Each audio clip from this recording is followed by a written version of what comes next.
Today, I'm speaking with Dr. Ryan Spring, linguistics researcher from Tohoku University.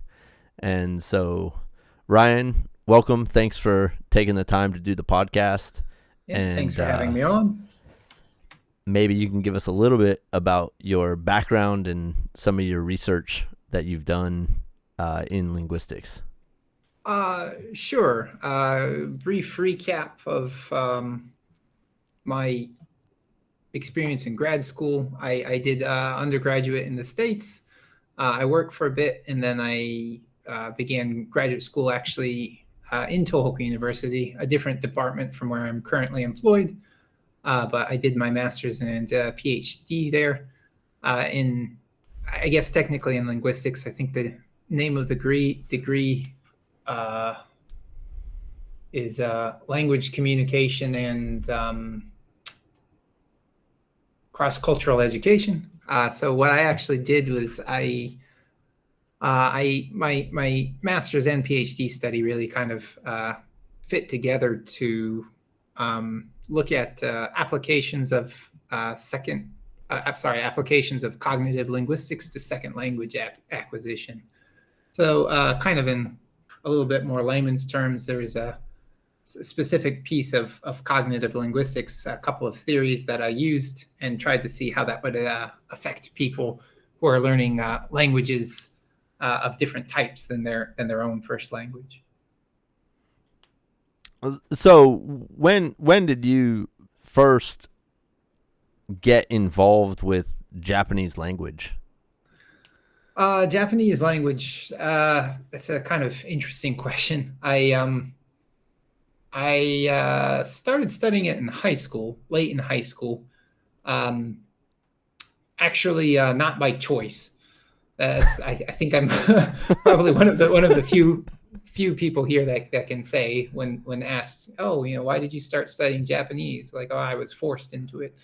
It's not an internment camp or anything, but I was in the IB program, International Baccalaureate in high school, and at my particular school, you didn't have many choices of the courses you could take, but the combination of courses that I wanted to take left me with only one option for one of my electives, which was Japanese.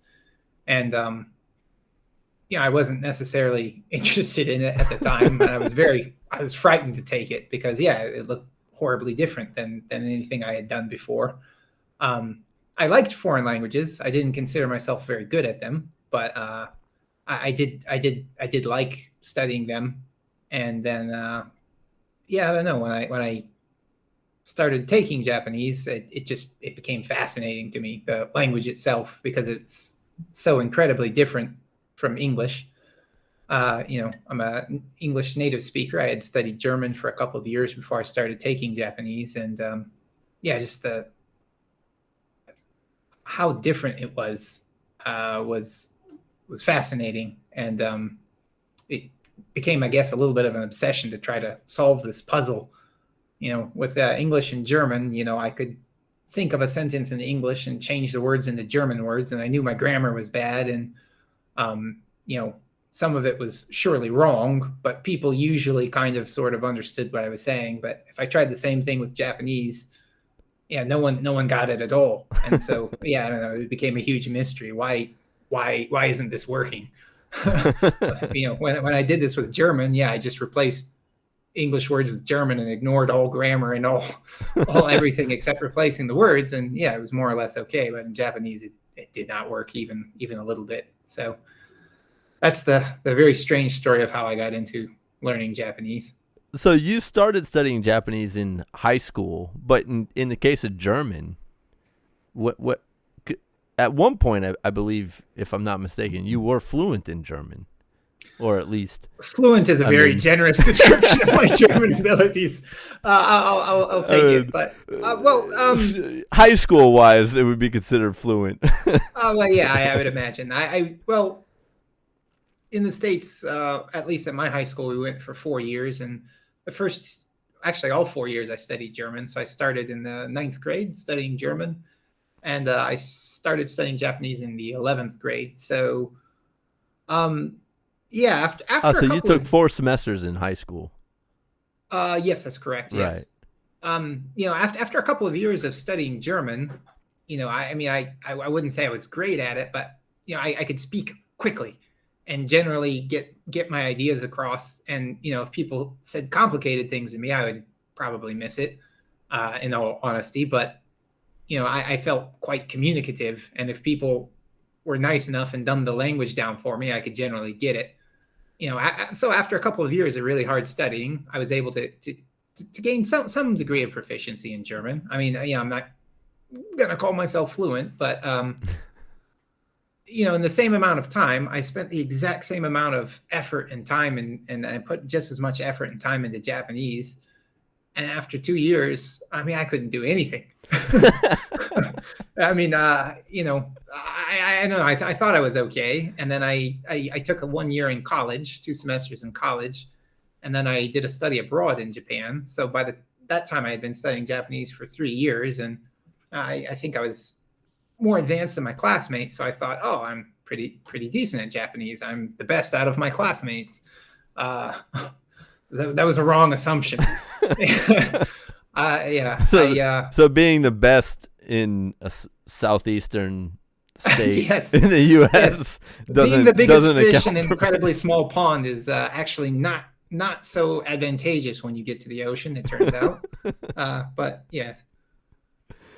Right on. So, out of curiosity, when you were studying actively, in college, Yes. for example, so that was roughly in year 2000, 2002, 2004. Yeah, around that time time, frame. sure, yes. Uh-huh. So what during that time they didn't JLPT was broken down into 4 levels, 1 Oh, through that's 4. right. Yeah, I actually got the top level of the JLPT before they changed the test. Yeah, they call Right. it the N1 now, and I think a lot of people might not know. I'm not sure, but the N is actually for new, because it's the new level one. That's what the N stands for. I think I've heard some people thinking it's for Nihongo, but no, it's for new. Yeah, it used to be 4 levels, and I Now think the it's biggest 5. yeah, but I Yeah. think the biggest problem was the jump between the old level 3 and level 2 is Okay. it was really big. It was a big jump, and I think a I lot heard of the people, jump was between 2 and 1, that but I may could be true. wrong. Yeah, I mean, I could be wrong. I didn't make the test, so don't quote me on that. Grain of salt, please. But yes. So prior to N1, had you taken N4, 3, or 2? Well, I the ends weren't there, so I took the Okay. NICU, the second All right. level. Right. That's the first one I took because when I first got the notion to take the test to kind of see where I was, I thought it would be more like the TOEFL test or something like that, where there's a range of scores and they'll tell you how good you are out of this range. But no, it's more of a kind of pass-fail type of situation. So slightly different type of test. And I went into the NICU, to the second level test, pretty fresh, just to test myself, and I passed that one. And so then I thought, okay, I'll start studying for the level EQ. 1 test, because I recognized there was a lot that I didn't know and didn't get, and I kind of eked out a win over the NICU test. And it's not that the test necessarily told me I didn't know everything. I kind of realized that I had a job as a translator for a while, and when they first hired me, they probably should not have, but they did. So well, but then now you're a university professor at a major university in Japan, so they definitely should hire me now, but they can't afford me, I don't think.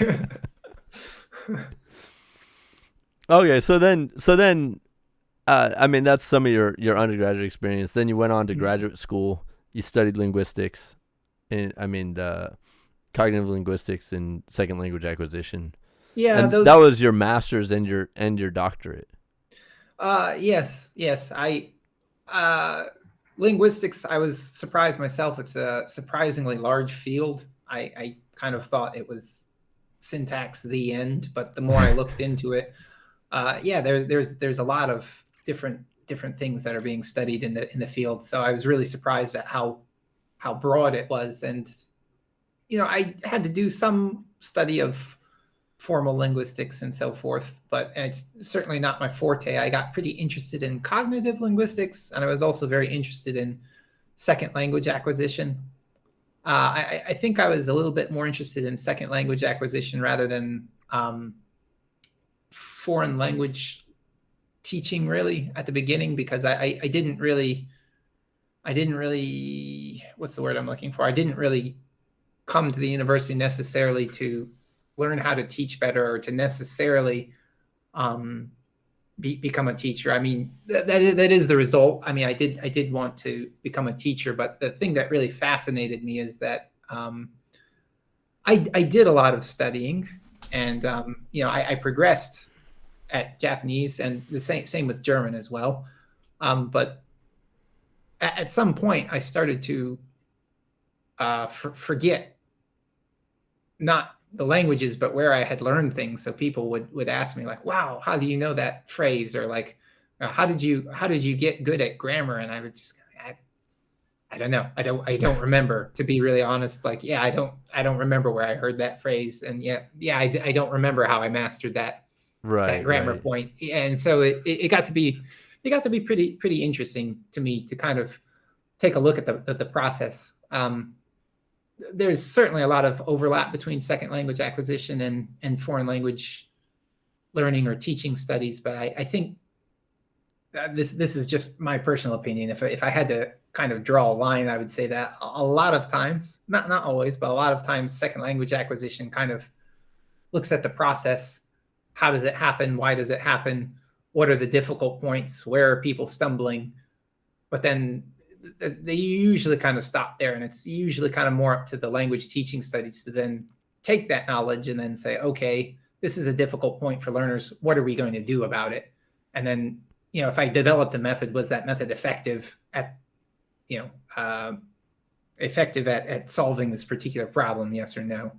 Right. And currently, I'm in a education department, so a lot more of my research now, not all of it, but I do a lot more in the foreign language teaching side, taking pieces of SLA research and then, trying to come up with methods for it and doing my best to test, did it work?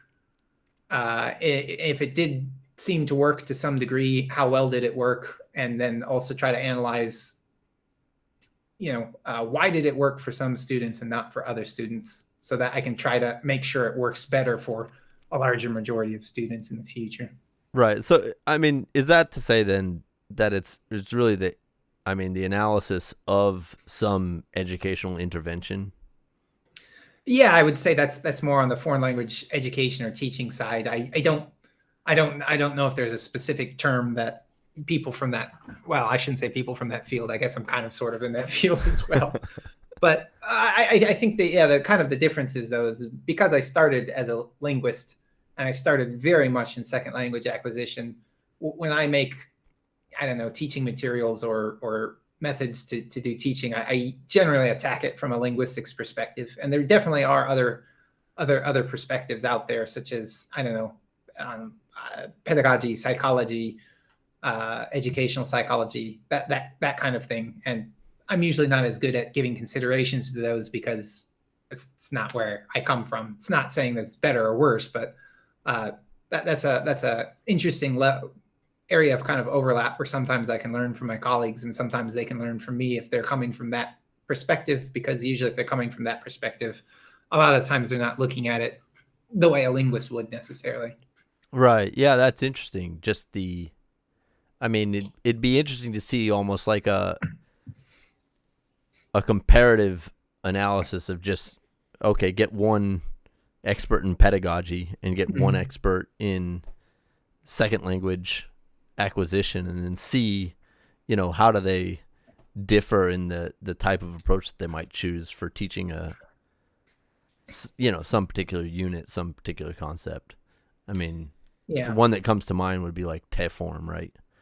Sure. But maybe that's too broad of a topic, right? Well, I think, though, that because of where linguists come from, I think a lot of times linguists, one of the things they'll do probably if they're attacking some problem is I think they tend to try to attack more linguistic problems like, okay, I want to teach this very specific point, like te form. Not that educational people won't necessarily cover that thing, but they'll probably be way more focused on, I don't know, I don't want to speak out of turn, but for example, putting different colors with different words, does that help association with it and improve memory of it later on? Right. Whereas, right, as a linguist, I don't know, don't care. Not that it's not important, not that it's not helpful. It's just, Sure, that's sure, not. sure. I'm more Yeah, it's interested not the in. linguistic portion of the. Yeah. Yeah, I'm kind of more interested in. Yeah, I don't know if I'm teaching te form, for example. Like, oh, okay, if your first language is, Korean, maybe you only need to learn these few points. Or if it's from English, you're going to need to learn different points. Or if I'm aiming it at all learners, look, here's the kind of points that are difficult for everyone, and I want to push those more than other points. Right. Rather than a specific like pedagogical. Right. Like, Yeah. can we associate this with XYZ and then. Right. Or does having an avatar make the experience better and, increase memory or something like that? That's not something a linguist would think of, I don't think. It just wouldn't pop into my mind necessarily. Right. So there's definitely a lot of room for collaborative work there. It doesn't always turn into collaborative work, but I wish it did a bit more often. Right. Yeah, I mean, that is almost a no-brainer in some sense, right? Yeah, it's a shame that. I don't know. I mean, that's a whole nother basket of troubles.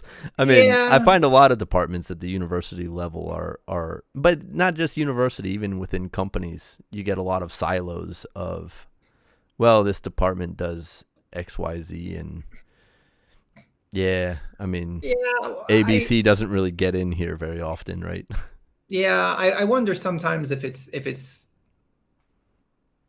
I don't want to say ego, but a little bit of ego combined with not necessarily getting the other field, that sometimes some people might look down on another field. I definitely try not to do that, but for example, I'm talking about coming from a pedagogical or psychological standpoint of learning, and I couldn't really come up with any good examples, so I don't want to say something that's going to make them sound ridiculous, like, oh, let's paint the wall blue, did that help learning or not? Because that sounds kind of ridiculous. But I'm sure there's probably some linguists that look at it that way, and so I don't know, they might rub their nose. And there's definitely people from the other camp that look at it this way, and you don't need to know any linguistics to teach a language. And it's like, it's incredibly helpful though.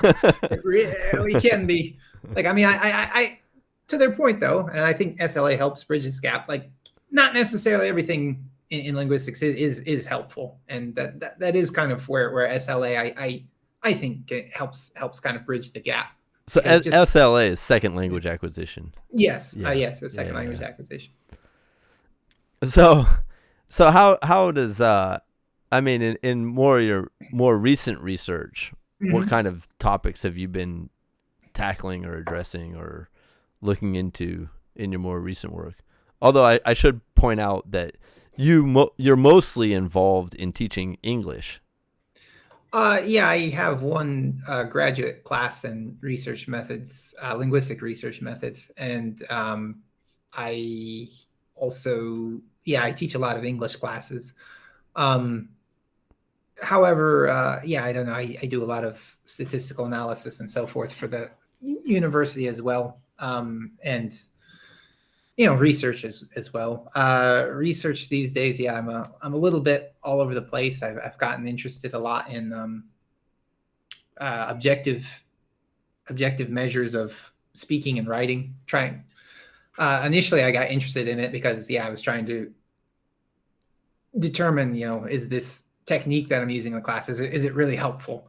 And if it is, I also want to see it on a micro level. If you just get raters to rate, how good is this person, you might see some improvement, but there's some really good tools out there that can help you kind of see it on a really, really micromanaged level. Like, okay, their range of vocabulary did not increase. However, their fluency did increase.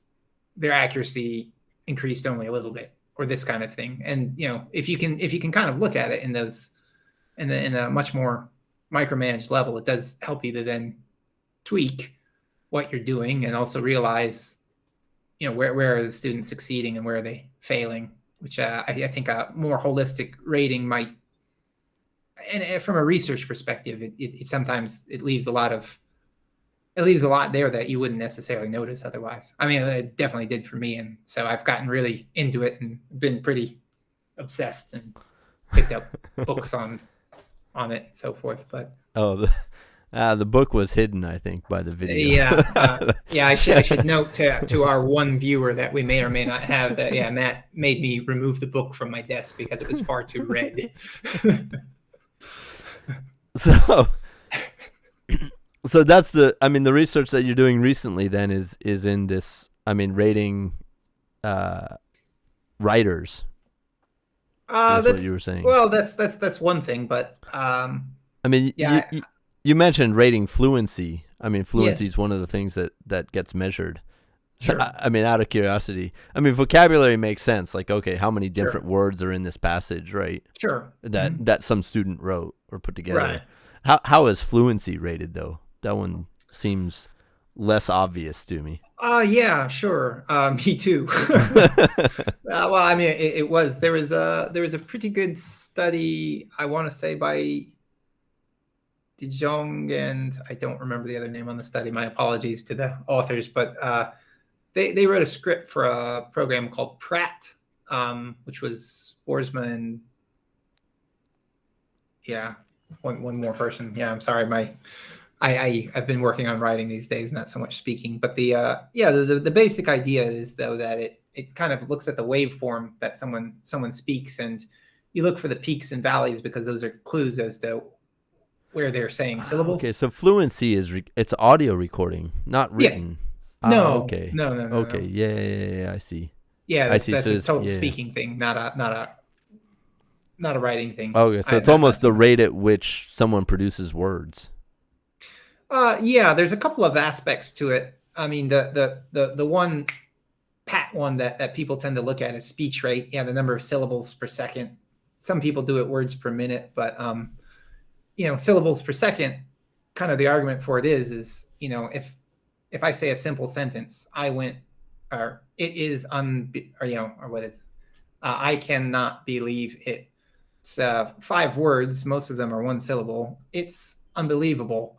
Well, I just said 2 words. It took me much longer to say those 2 words, but the exact same amount of information was conveyed because I used this multi-syllable word unbelievable that had word parts that contained all those ideas that I just said. So if you go by syllables, those become the same. So I think a lot of people have switched to syllables per second. But at any rate, yeah, with speech rate, yeah, it's basically syllables per second or this kind of thing. But not only that, there's a lot of people like to look at the number of pauses, because some people might naturally speak a little bit more slowly or a little bit more quickly. No 2 people are exactly alike, but a pregnant pause, I think they call them, is a really, really long pause where clearly someone stopped to think for a long time. Those might occur in your native language a little bit too, but in your native language, you might have a pause, but it's generally going to be pretty short. Whereas, if you're speaking as a second language, how long were the pauses? How much time did you spend speaking versus not speaking? So I think it's the phonation ratio, and also the number of long pauses and the number of times paused, that type of thing. Those all go into it, and because there's several different measures, it's kind of a double-edged sword that doesn't give you one measure of fluency. So a lot of times what I do is I look at all of them, and if I've got 7 different measures of fluency and 6 out of the 7 are clearly improving statistically significantly, yeah, those guys were probably getting more fluent. Right. But the other thing is, though, if you have a weird breakup of 3 things are improving and 4 things aren't, it might be the case that, okay, they did kind of improve their fluency, but specifically what they did is they became able to not pause so much. They use a lot of filler words instead, which is generally recognized as that is something that's adding to their fluency. But they had two really long pauses now in instead of 12 quasi long pauses, and so that's what changed. They did not have to pause nearly as much. But when they did pause, they took a little bit longer to think. So generally that's seen as improvement. But by using these objective measures of various different ways of measuring that, you can see, what impact very specifically, what impact was my lesson having, or this practice, or this tool, or this training, what specific impact did that have on the learners? Right on. Yeah, that's interesting. That's really interesting. Yeah, I wish it was my research. I wish I had developed any of those tools. Now I mostly use them, but those now famous tools that everyone uses. Yeah, well, I don't think they're. I don't know how famous they are. I still don't think they're. I think linguistic researchers know about them, but other people in the world probably not so much. Those tools are they built into? I mean, when I did, second. I mean, I studied, it's surprising, but I studied both Spanish, which I know almost zero of, and I studied Japanese at UNCC, right? But you did? Nah, I know you did. But, we never used any tools that recorded fluency or measured fluency or anything like that. Are there tools now that people use for this in the classroom? Or is it still as... I do. So your students use it? They don't use Pratt per se, but I do use various tools in the classroom. I give them a lot of the ones, and then I tell them to look for a couple of measures and try to get those specific measures up. Okay. Because right. Yeah, look, I mean, like the fluency measure, right? Yeah, well, but having them look at all 8 all at once, I think is overwhelming. So I give them a couple of the really representative ones that they can do at their home quite easily. I request that they practice. I don't have a very good way of checking right this second, but I am working on it. But then, I mean, if you give them specific things that they can do to practice, I never had it either. I mean, I wish I did. So are people implementing it? I mean, I don't know. I am. I don't know how many people are at my university. I'm trying to push it and spread it, but back home, I don't know. I think it's kind of dependent on the teacher, right? Right. But I mean, that's interesting. Well, I guess the fact that, at least you're doing it is one more than we knew in 2005, right? Or well, I mean, I guess that's half of the challenge, right? Is getting this type of research out into the tools that people should be using for, all sorts of stuff. It just makes me wonder, like, here's an example of something from second language acquisition, but like, how many physics homeworks or physics education research has been done that's not in physics education tools, right? Like, there's the gap between research and application is, I don't know, for me, it's like, it's kind of depressingly large, right? It's like, it's more than a 10-year gap. Yeah. I mean, the things that are being done. I mean, one of the examples that I can think of is there's an algebra tutor from, I think it's WPI. I'm going to mess up the pronunciation. I think it's Worcester Polytechnic Institute. I forget exactly where it is, but it's up in the Northeast. Like, they have a tool for algebra. But, right. I've seen that. Only one school. I mean, only one state, I think. I think the state of Pennsylvania uses I it. think. Yeah, right.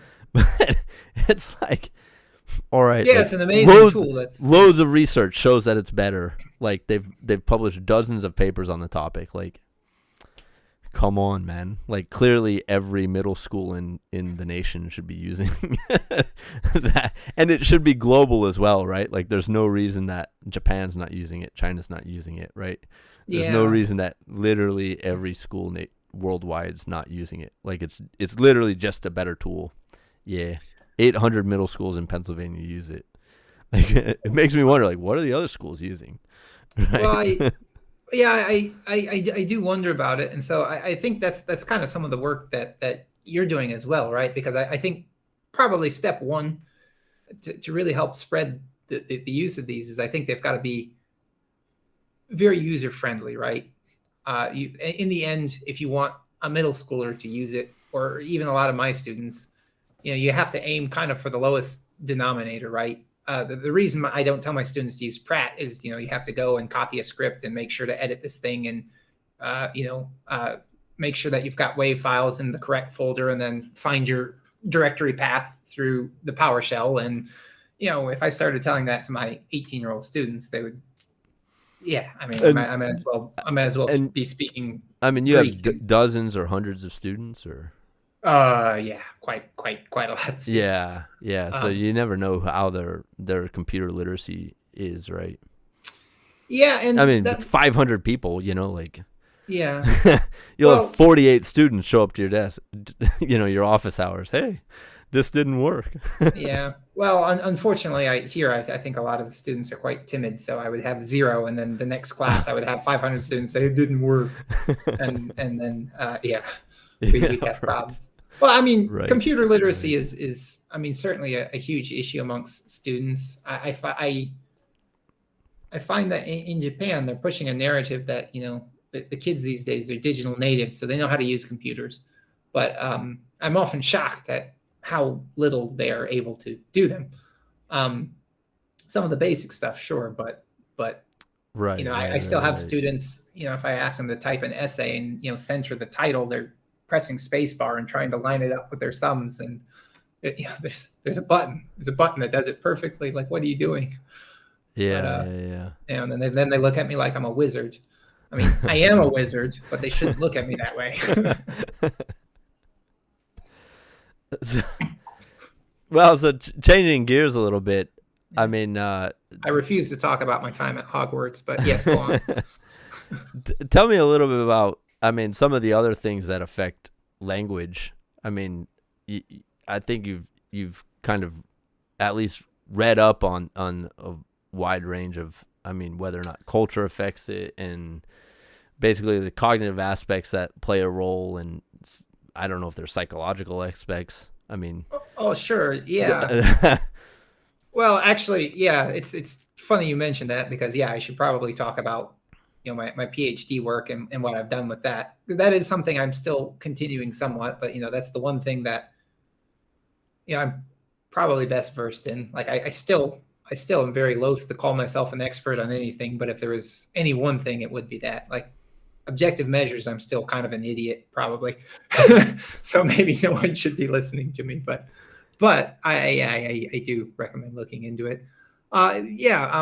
Cognitive linguistics, that's kind of one of my first loves. It's an interesting field. Even inside of that, there's a few different topics, but not all of cognitive linguistics, but I think quite a lot of it deals with perceptions and how we can have two different perceptions of the same thing. So if we're encoding something into language, that can sometimes be the source of either misunderstandings or different understandings of the same thing. I mean, it happens in our own first language. If I say cup, we both have the same understanding that this is a cup. However, as ideas get more abstract, what is freedom? We both have a general idea. We both understand what that word means, but do you and I have the exact same definition of freedom? There's the core part of it is probably, yes, the same, but it's the peripherals that are really interesting. And so when you're going to a second language, that only gets exacerbated. A really good example is in English, we have the word bug or bugs. Not in your computer code, Mr. Programmer. I'm talking about the actual creepy crawlies. A roach is a bug, yes, clearly. A beetle is a bug, a bee is a bug, an ant is a bug. In Japanese, they have the word mushi, which is generally considered the translation equivalent. However, everything that is a bug is definitely inside this category of mushi. But mushi does technically include other things that we would not consider a bug. There's a variety of worms and parasites that are considered bugs that we wouldn't consider bugs. Depending on the dialect and who you ask, snakes are considered mushi, especially smaller snakes. There are some Japanese people that do or don't include it. It's not one that all Japanese people agree on. A lot of rodents can be considered mushi, but we would never call a rat a bug, for example. So when you're moving to a second language, it's interesting because these words that we assume have a pretty set definition. If you go to a second language where there's a translation equivalent, the core group is the same. We would both, if you tell a Japanese person, think of an example of mushi, they would probably come up with, a beetle or an ant or something like that, the same that we would in English. But it's when you go to the peripheral categories, the things on the outside that, oh yeah, that's definitely included or not included. It's not the first thing I would think of if you say bug. If I tell you, think of a bird, your first thought is not a penguin. Right. But you would definitely it's crow, include by the penguin. way. Yeah, obviously. but yeah, you would agree that penguin does go inside that category, even though it's not the main one. And that's prototype theory. One of the kind of interesting things in cognitive linguistics. So as much fun as that was talking about it, I did no research about that. It's just something I know about. Well, I actually dealt with event conflation. Was the idea brought about by a man named Leonard Talmy. And the idea is that when we look at an event, it seems simple enough. Some event in the world, we saw an action, we saw a thing happen, and we put it into simple language. But in fact, we often stick 2 or 3 events together. We conceptualize it, we think about it as one single thing or one single action, and we put it into language as such. The example is, for example, if I said, Jack ran up the stairs. That sounds like one thing that happened. But in fact, if you think about it, 2 things happen. Jack ran, and also Jack ascended the stairs.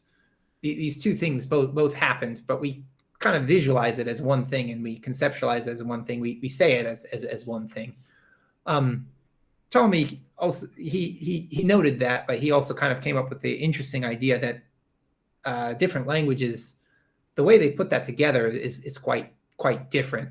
Originally, he said there's 2 types of languages. One type of language, they in this motion example, they put the main event, which in the example motion, that's considered the path, the ascension. They put it in the verb. He gives Spanish as an example, but I don't speak Spanish, so Japanese, the way to say it would probably be something like "kare wa hashite kaidan no nobotta." There's different ways to say it. You could say "kaidan no kake nobotta," but the noboru, the ascension, that's definitely put into a verb. And in English, he ran up the stairs, the path up. That's indicating the ascension. That's not in the main verb. And then so basically, kind of where do you put that main information? And it's a little bit of a wobbly typology, because it's not based on what's possible necessarily in the language, but what's generally said. So yeah, you can say he ran and ascended the stairs, but when's the last time you've heard someone say that? is the idea. So, I often use that form of sentence. Yeah, I know, you ruined my data set. No, Who doesn't say I ran and then ascended the stairs? That sounds so natural. Yeah. So So yeah, the idea is that because we tend to do that, Japanese and English, yeah, we're different language types in that respect. Now there's been a lot of work on that typology later. Some people say it's, there's a third language type in the middle. In fact, I did some research with that. There's the idea that it's not really a 3-type process. There's more of a sliding scale. The more languages you add to the mix, yeah, you kind of recognize that, kind of perhaps a sliding scale. The more steps you find in between. Well, yeah, I mean, there's so many languages in the world. So yeah. Then there's different unexpected things that come up. But whether you want to think of it as a 2-pronged typology or more kind of a Klein of how likely you are to put the main event and the main verb, when you get more towards the Japanese side of the scale, where you tend to put the main information into the verb, there is a huge tendency to then not mention the manner of motion, how Jack ascended the stairs. The kind of the going theory is that, that's the main information. You can't not have that information and have described an event motion. Do you know what I mean? By how do you mean in terms of like adjective, like he went up quickly or he went up slowly? Right, exactly. There's various ways to do that, but in Japanese, you have your verb, nobota. So grammatically, you have a subject and a verb. Your sentence can be finished, the end. But in English, if you use that pattern, he something up the stairs, we don't have a verb yet. I still require a verb. Right. So, he arrived without reason at the top of the stairs. Right. Yeah. Yeah. So in English, because that path information tends to get pushed into, he calls them satellites, but prepositions, particles, these types of things, because it tends to be there, I need some verb anyway. I might as well tell you how he was doing it, because of course you can say he went up the stairs, he got up the stairs. But, which doesn't really give me any information about how he went. But because of that, English speakers are way more likely to tell you, that he walked up the stairs, or he ran up the stairs, or he sprinted up the stairs, or he jogged up the stairs.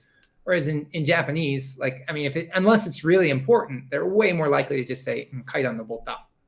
So it is interesting because people that are really good at translating also are good at reading between the lines and recognizing sometimes that, if you're translating from English to Japanese, for example, he walked up the stairs, but, most Japanese people would probably not look at this event and say, kaidan no ruki no bota. Like, right. It's not really important that he was walking. Right? If it's very important that he was walking, they'll make note of it. But I think in that situation, a lot of times English speakers, kind of for no good reason, I'll mention, how he entered the room or how he ascended the stairs. Sometimes there is good reason, but sometimes it's not really important. But I'll mention walking or jogging. How would something from Japanese do you imagine gets? I mean, kaidan no bota. How do you imagine that gets translated into English? The best example I could think of would be some book, right? I mean, I could see how the case would be. Well, if it's a detective story and the guy's about to break in and he wants to sneakily, climb the stairs, and then, I could see that being that example of like, oh, okay, like this is actually relevant to the story type thing, as opposed to, how would you imagine it that does get translated then? For the translators that are making English content.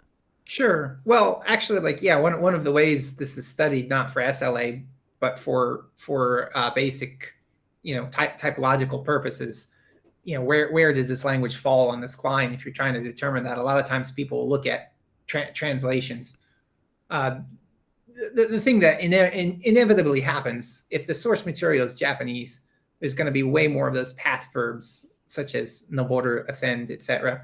And so an English translation of it, interestingly enough, it tends to include way more uses of enter, ascend, exit than a normal English text would. Right. However, it still contains way fewer than the Japanese ones, because people generally realize that that's not That's not the thing to do. From the So, context, you can derive, well, okay, I should probably say he ran up the stairs in this case. yeah. So I think a lot of times they'll either take from the context, or you can use a bear verb. He went into the room, or in some cases, yeah, like I said, they'll either take from the context, or they'll put in they'll mention that he was walking because he probably was.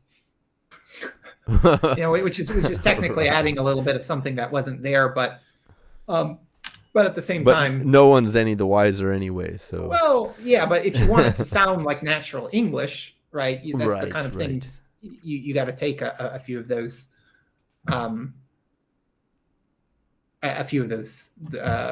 what's the word I'm looking for? I don't know, leniencies or yes. That's what I was looking for. I mean, you brush it over with a little bit of gray area. Sure. Right. Sure. So, I mean, down the whole like culture and language path, like, right. Are there some?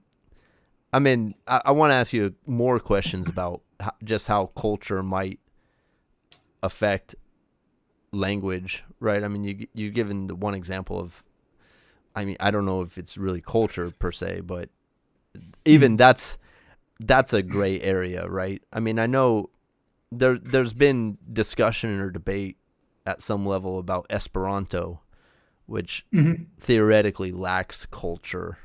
And so as a result, you have this weird, I don't know, like glob of culture that gets created because there is no Esperanto culture, right? But then people have this language, Esperanto. And then, so I mean, how, I guess the question would be like, where is the line between culture and language? And then how does the culture affect the language, I guess? Well, I mean, if you could tell me, you could win a Nobel Prize, probably. It's a very difficult question, and some people have looked at it before, obviously, but yeah, it's tricky because it's clear to some extent that language and culture are intertwined, but exactly how much and where do you draw the line, that can be really, really, really tricky. So, for example, what I just explained a moment ago with the path verbs and the manner of motion verbs, that's not really necessarily culture, I don't think. That's just a tendency of the language. But I mean, I to some degree, it depends on how you define culture.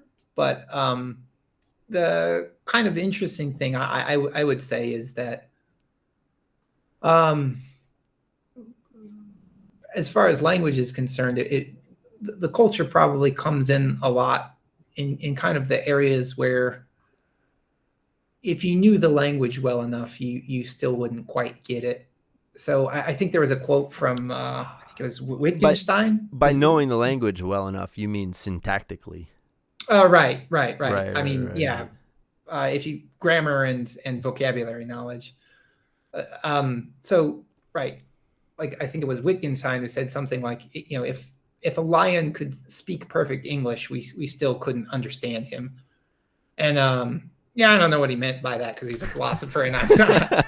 But from where I'm sitting in this comfortable chair, one of the ways I kind of interpreted it, at least through my cognitive linguistics lens that I have, is that, why wouldn't we be able to understand the lion? And I don't think it's that we couldn't understand anything about that he said. A lion would probably be able to say something like, "I'm hungry." Right. And, we could get that. Yeah, I'm thirsty. It's hot out. Yeah, there is a gazelle, I mean, that kind of thing. But the types of his frame of reference, I think, would be so incredibly different that it would be difficult to understand what he's getting at, because there are a lot of common understandings that we might have being from the same culture.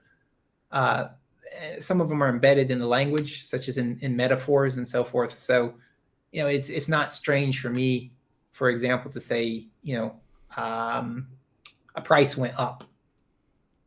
I mean, we never think about it, but that's actually technically a metaphor. Like, the price isn't going anywhere. Right. It's that the Right. price is The price is increasing. changing. Yeah, the price is Yeah. changing. The numbers are becoming larger, but I mean, I'm not sure. Don't quote me on it, but I think it's kind of comes from the idea that if you have some stuff and you have more stuff and you pile it on top, that pile starts to go upwards. And so there's some degree of understanding of that, so that we understand that what you mean when you say that the price goes up. It's becoming more, because let me get out of your yeah, when something becomes more, the pile will go up. But a lion, would he understand that? I mean, I don't know, but also what Right. He what might look in a tree for where the yeah, price went, right? yeah, but also, Yeah. what is the lion's frame of reference? What is a natural everyday experience? What is a thing that two lions would completely understand, but we wouldn't? The lion might come up and say, "Hey, I, you, there's too much water around here. Like, this is like two gazelles in the bush." And like, I don't have any idea what that means. But that might be a Right. thing that, to a lion, that makes perfect too sense. much water. Like, I mean, the example of too much water around here, Yeah. like that would be implying like, well, with this much water in the pond or whatever, like gazelles don't come around because they know that lions are then hiding in the grass or whatever. Like, I mean, Well, I mean, that type of thing, I right? Something that's yeah. purely for lions to experience or have experienced. Sure. Yeah. Yeah. Well, so it becomes increasingly interesting, though, because with metaphors, a lot of them are actually built on human experience.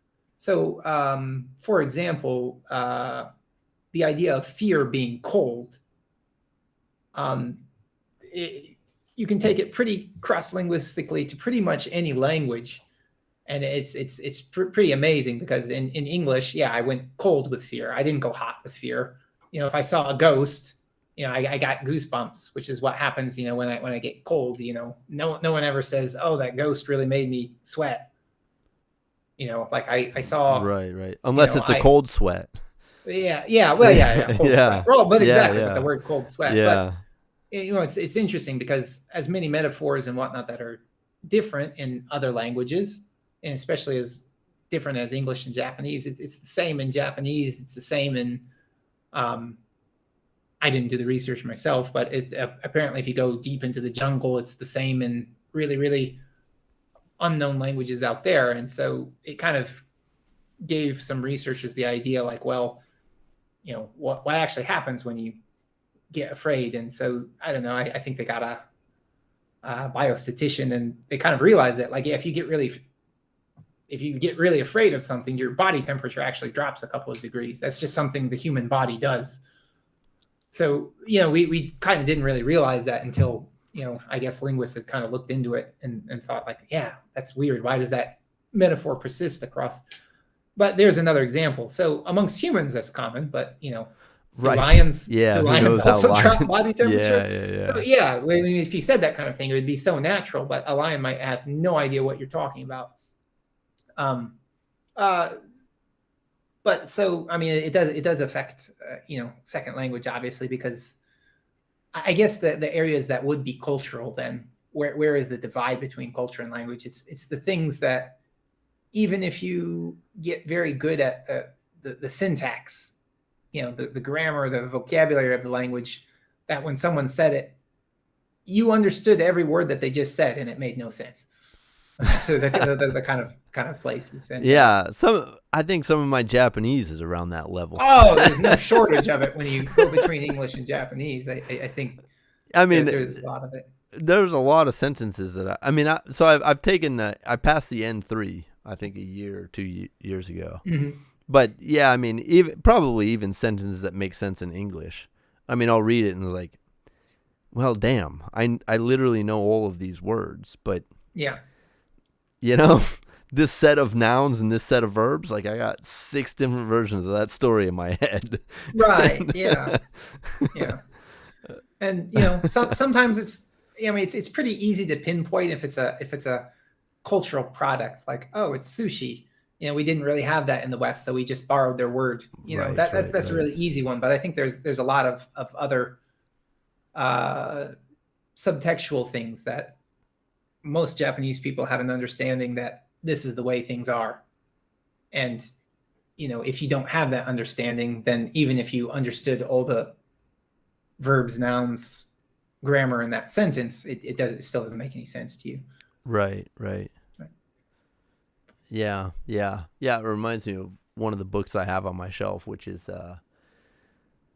it's a book of like kotowaza. Yes. One of the early examples in that book is like a person who has to nail down all the nails on a wooden bridge before crossing it.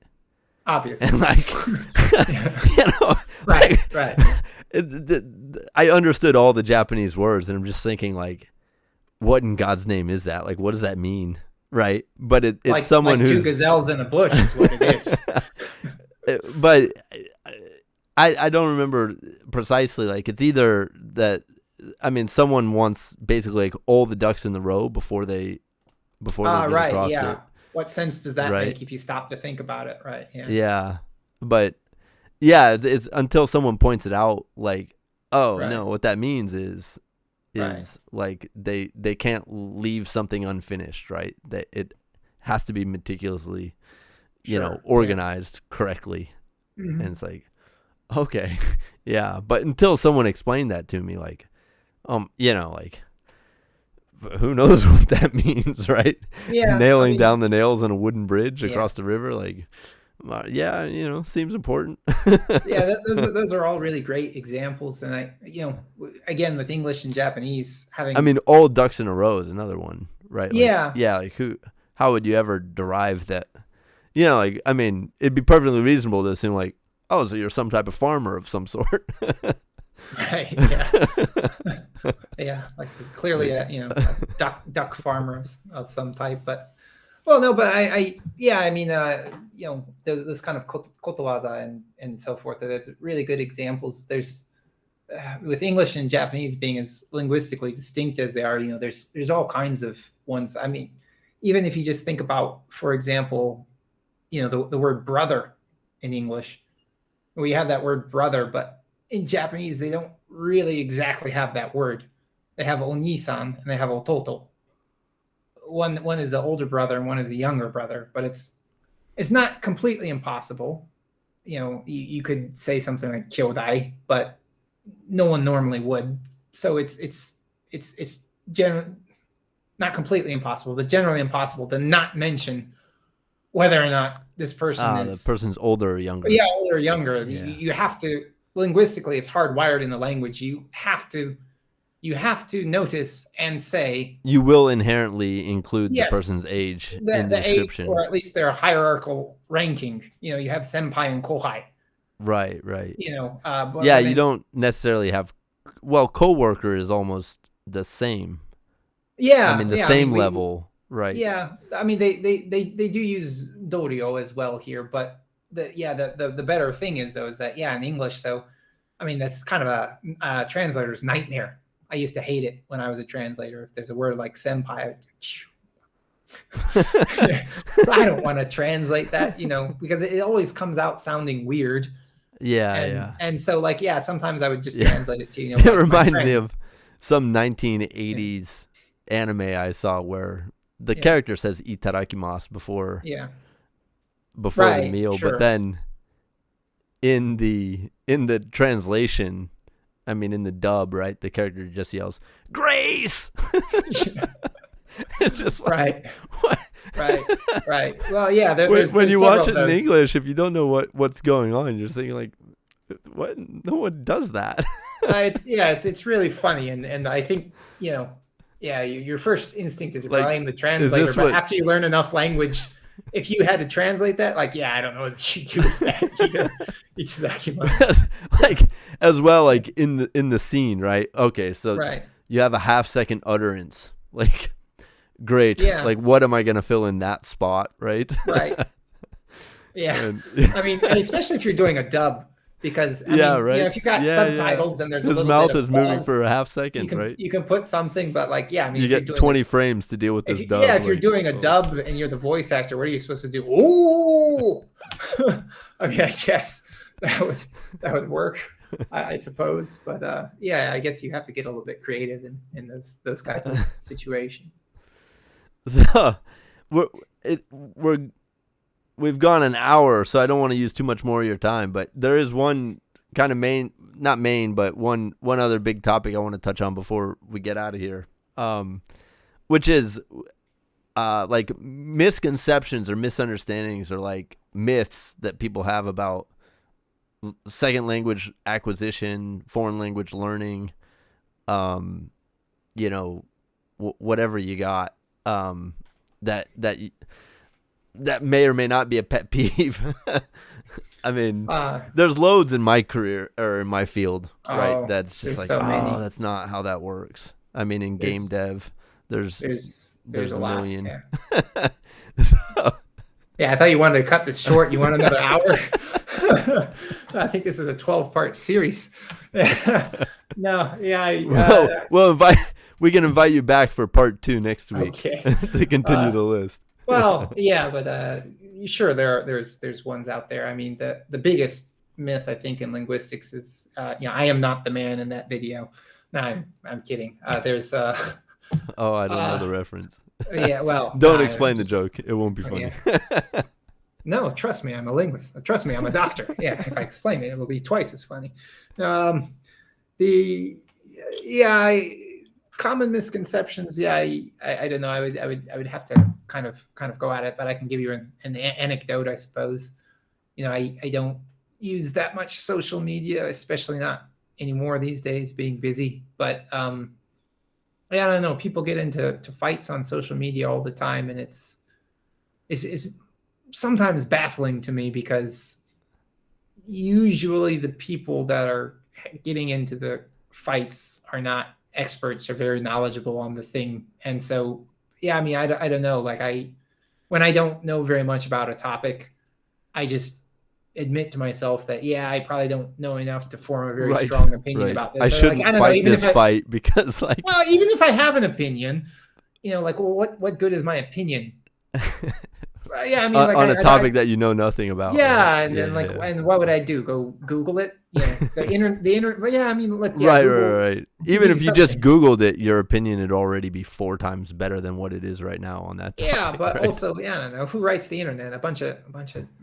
I mean, everyone, you, me, jackasses write the internet. So yeah, I don't know. Like, I mean, it could or could not be true, I guess. But my point is yeah. So I mean, I don't jump into a lot of discussions.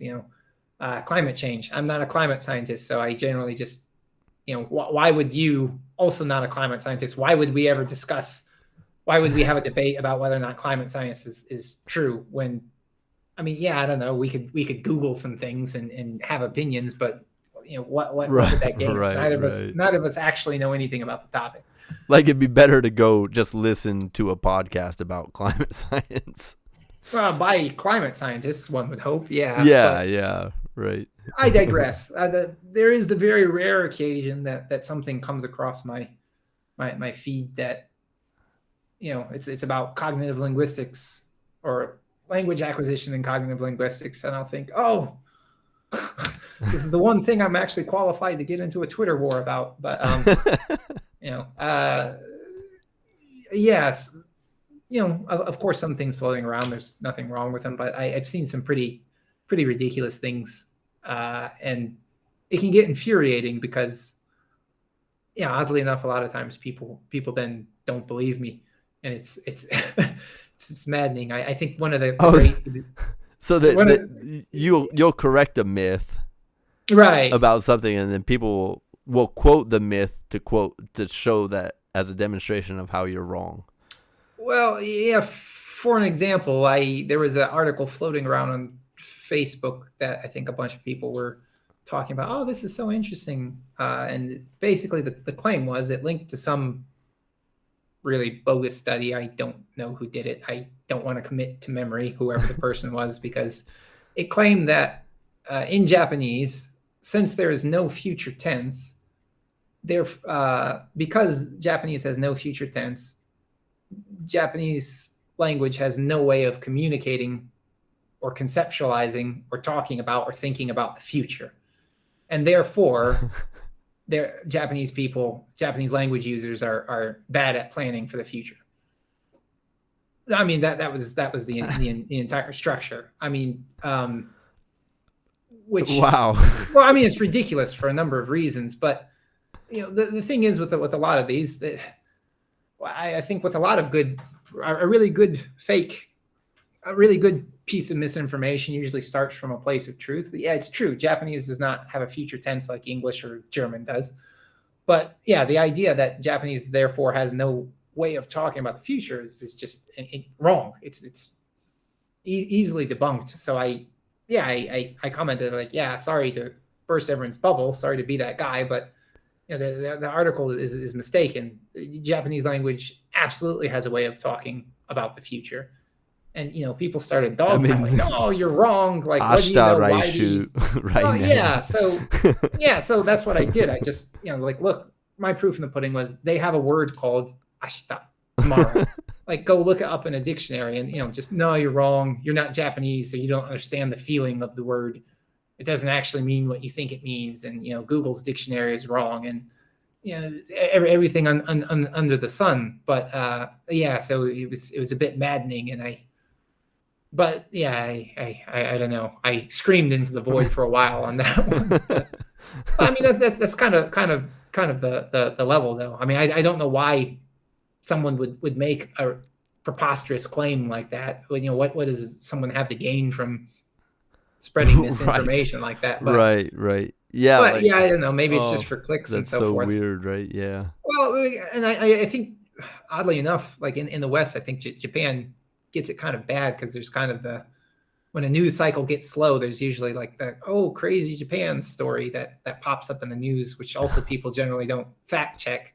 And do you remember the one 2 or 3 years ago they claimed there was some prefecture that was hiring ninja instructors or something like that because there weren't enough people interested in ancient culture, and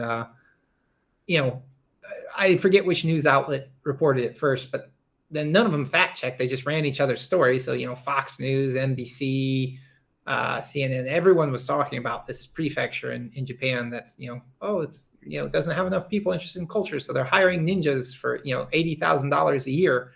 And, It's it's not the oh, case. absolutely not true. And I think there's an American man, a professor at some university down in Tokyo, he was mind boggled. So he called the prefectural office and asked if they knew about this. And yeah, so what are you talking about? But yeah, of course not. Like, we're a poor prefecture. We have no money. Like, we wish we could hire ninjas for $8,000, but we ain't got no ninja money, man. we don't even have teacher money. Like, what are you talking about? So yeah, I don't know. I think maybe it might have been one of those, but yeah, there's definitely a lot of weird things about language that people put out there. The one that comes to my mind is that whole it's an old one, but there was like this concept of like Eskimos in Alaska or northern Canada have 48 different words for snow. Oh yeah, that's welcome to my PhD thesis. Yeah, I mean, I didn't do. Is there any truth to that? Like, what's the deal with this? That's a really interesting case. What you're talking about, it used to be called the Sapir-Whorf hypothesis. It's the idea that your language kind of controls what you think, and it gained a lot of momentum, I want to say, in like the 50s and 60s, especially. And then people started kind of putting it to the test, and they kind of quickly debunked the theories. And then I think they picked it back up in the 80s and 90s and dusted it off because they kind of reframed it. And what it is kind of the Sapir-Whorf went a little bit too far. It's not that your language necessarily controls what you think, but I think Slobin, Dan Slobin, he calls it I think the thinking for speaking hypothesis. And to me, it's a really elegant kind of reframing of that. And yeah, I don't think they really call it the Sapir-Whorf hypothesis anymore. I think generally it's referred to as linguistic relativity. But yeah, it's the same idea is what you're talking about. So back in the day when it was the Sapir-Whorf hypothesis, yeah, one of the kinds of evidence that your language shapes your thought or controls your thought was certain languages, they have more words or fewer words for certain things. And okay, this sounds like, I think there was something about color with this as well. Yeah, color as well. Yeah, Color is another big one. Like to if you look didn't at. have a word for the color blue, then your culture doesn't know anything about blue things. Yeah, that's one that kind of drives me crazy, because I do see that one, and I saw that one floating around. They're like, yeah, did you know that 200 years ago people couldn't see the color blue? Well, that's false. That's stated very incorrectly. Like, I think a lot of languages, like blue and green, were generally put into the same category. You had one color that you would use for blue and green, but that doesn't mean that you can't see the difference in it. I mean, right. I mean, it's like light blue, dark blue, and regular blue. Think about that. Right? Yeah, there's different shades of green, and you know the difference, even though, we generally just have the word green, and then we have qualifiers for it. So, yeah, I mean, that idea to me is also kind of, I did see that article, people couldn't see blue 200 years ago. But I mean, if that happened, like, look, we had human writing 200 years ago. If suddenly humans were able to see a portion of the light spectrum that we'd never been able to see before, you don't think people would have written about that? Hey, all the kids born after 1842, like, they're seeing some crazy color that no one else can see. You don't think anyone would have mentioned that at any point in time whatsoever? Like the kids, I mean, they look up and they see a thing. Me, I just see void. To me, that looks red, but all of these crazy kids, they can see a thing up there. I just see void. Yeah, like directly into space. Right? Yeah, it's not that the color blue was invisible from the human eye. It's just right. They didn't have a label for it. Yeah, we didn't break it up. But so, kind of some of the ways that it's like white and off-white. Right. But so some of the ways, though, that I think the Sapir Whorf was debunked in its strongest sense in like the 60s, 70s, I think. Some of it was with color tests. But also, I think, the Eskimo one was a big one, because that was I think, one of the claims for Sapir Whorf. But if I'm not mistaken, I think later on they kind of discovered that, like, actually the Eskimo language does not have 48 words for snow. Like, they were miscategorizing it. Like, they were using, it's an agglutinative language, so it was kind of like they were using adjectives. Oh, this is dry snow. But an agglutinative language tends to stick pieces together. So instead of it's a dry snow, a dry snow. But these are actually completely separate morphemes, so you can't really consider it a new, different word. And in fact, if you look at this new analysis, if you look at it in that light, actually English has way more words for snow than Eskimo does. And so that's one of the things that that's been pretty rotundly refuted. So the idea that your language, dictates what you are able to think or see or perceive, that notion, I think, has been done away with. But Slobin's theory of thinking for speaking, it does away with that piece of it, that it controls what you can think. But however, the language that you're going to, if you see something or hear something and you want to put it into language, your language does kind of dictate to you what you must notice. So earlier we talked about Japanese and English and the motion event. So in English, he something up the stairs, right?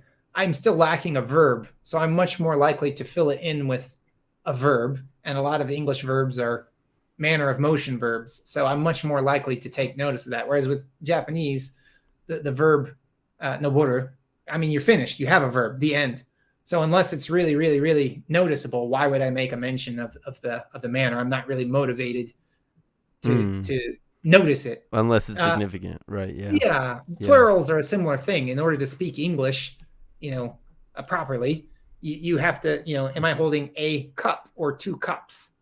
Grammatically, I have to put the S if there's more than one cup or not, but Japanese doesn't have that at all. So in that way, it's not that Japanese doesn't have plural. It's not that Japanese people can't understand the concept of there being more than one thing. That's ridiculous. Of course they can. It's just that in order to speak English, I definitely have to notice that and include it in the encoding in my language. So what is the example then if you were in Japanese, if you were holding 2 cups? Well, I mean, how would you generate that sentence? Well, I mean, generally what they would do is, there would probably be no difference in the sentence, kopu motteru, and they would get it from the context. But if there's no context and they really, really want to, it's important that there's 2 cups, kopu futatsu motteru. Right. You would explicitly mention the number of cups. Just mention, you mention the number of cups. And, to be really honest, though, the plural, not plural thing, I think there have been cognitive linguistics tests with that as well. And having that plural in your language, does that really influence whether or not you notice multiple objects or not? Like, that doesn't really seem to have a lot of influence. But in a lot of the work I've done, does your language generally include the path in the main verb or not? That usually does. That seems to have some impact on whether or not you're even going to notice how the person was moving. Again, unless it's an extreme example, it does have some impact. Or another good example, I think there was a study by Imai and Genter, I think it was, but in Japanese language, they have counters, right?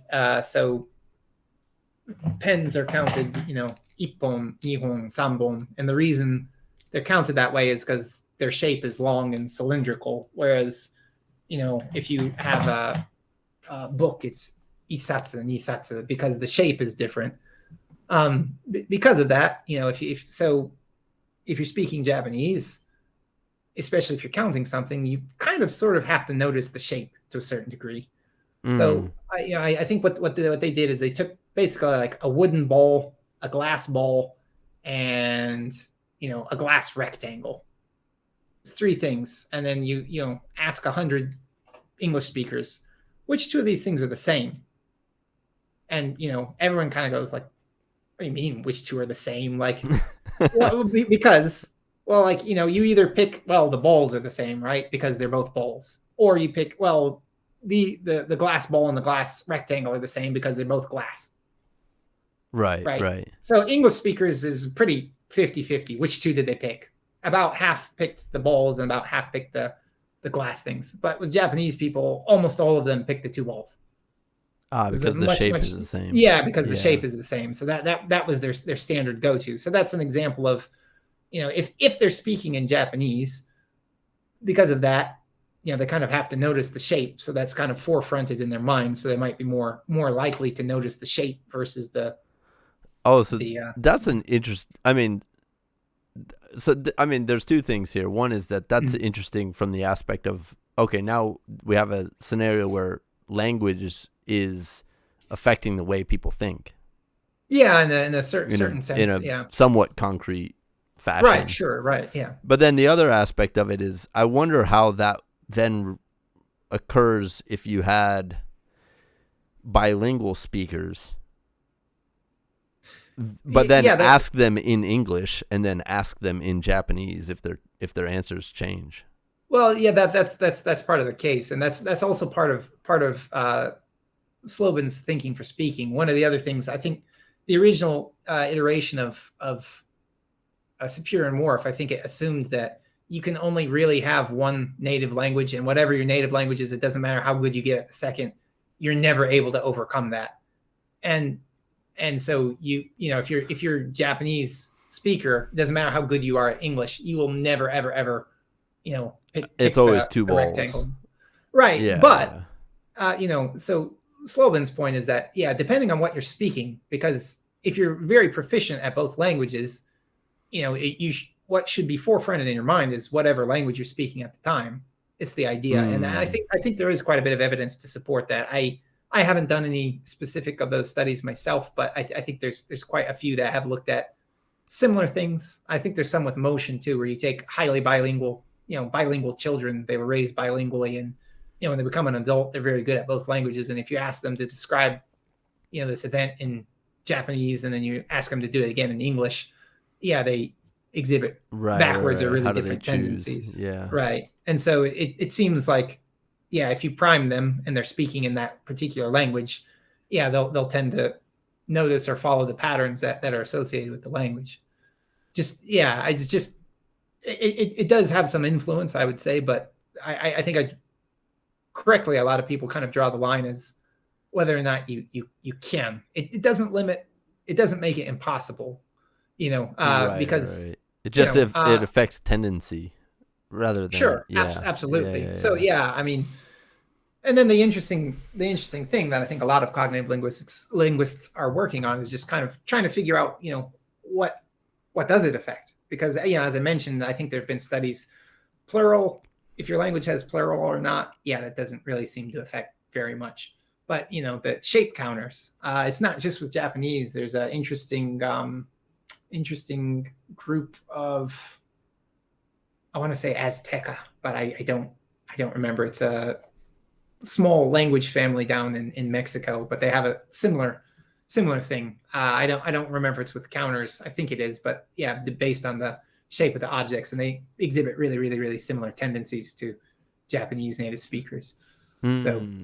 So yeah, I mean, if you have to notice shape for some grammatical point of your language, that does seem to at least put that at the forefront of your mind.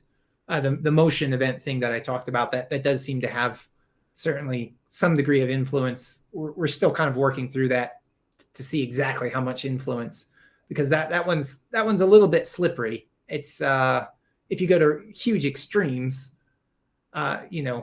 is someone going to notice the manner of motion? I think it really depends. If someone's walking up the stairs, English speakers, eight times out of 10, they're going to tell you that, he was walking. That's important to them. They'll mention that. Japanese speakers will almost never mention that. But, I don't know, if someone rode a bicycle up the stairs, that's not something you see every day. Like 100% of most language speakers are absolutely going to mention that. Yeah. Yeah, it's a rare sight, right? Right. Yeah. You're not just going to blow by that one. If everyone was walking up the stairs, but like, here's that damn bicyclist again, always bicycling up the stairs. I don't think anyone's going to let that one go. Right. Hey, well, I appreciate you using your time. We're getting late, and you mentioned that you still have some review to do for your own work. Yeah, unfortunately. Yeah. So yeah, I appreciate it. It was fun talking. I hope I didn't bore you too much. No, not at all, man. It was great. I appreciate you. I look forward to the next 11 parts of our ongoing 12-part series. Hopefully we'll be able to do it again one of these days. Yeah, sounds great. Is there just one final thing? Is there any place that you want people to find you, or do you try to stay off social media anyway? Please don't at me on Facebook or anything. But no, I mean, if you look at the Tohoku University website, you can find me. My last name Spring is pretty rare. In the Sendai region. Well, not only in the Sendai region, I don't think I've ever met anyone with the last name Spring in my life.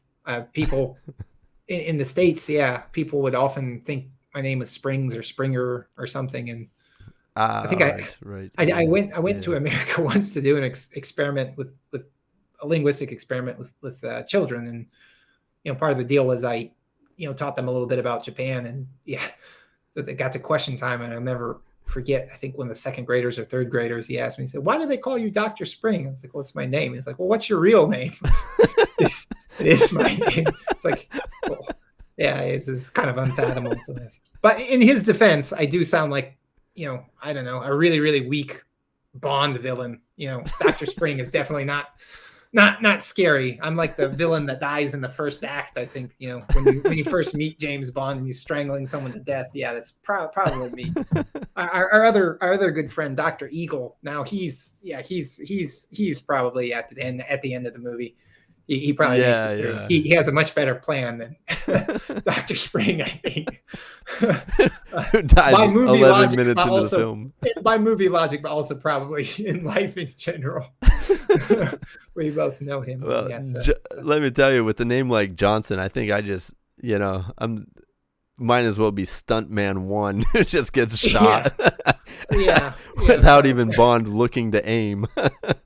Probably so. Yeah. As common as the Johnsons are in everywhere.